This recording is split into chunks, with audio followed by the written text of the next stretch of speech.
Menyusul penangkapan Aryan Khan karena kasus narkoba, kini video lama Shah Rukh Khan viral di media sosial.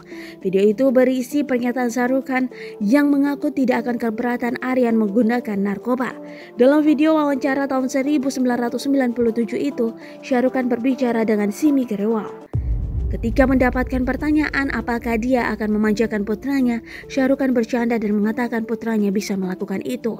Dia bisa mengejar wanita, merokok sebanyak yang dia mau, dia bisa menggunakan narkoba, dia bisa berhubungan seks, dia bisa menjadi playboy, kata Shah Rukh Khan. Shah Rukh Khan juga akan memberitahu Aryan Khan dia bisa melakukannya tanpa memandang usia. Aktor Kabi Khushi Kabi Game ini meminta Aryan Khan untuk menikmati hidupnya terlebih dahulu. Simi kemudian bertanya pada Gauri Khan, istri Shah Rukh Khan, tentang impian Gauri untuk anak-anaknya. Kemudian dijawab Gauri dengan mengatakan ingin memberi kebebasan pada anak-anaknya. Entahlah, biasanya orang tua ingin anaknya bisa bermain tenis, kriket, tapi kita tidak bisa memaksakan kehendak anak. Jika kita memaksanya, mereka akan melakukan sebaliknya, kata Gauri.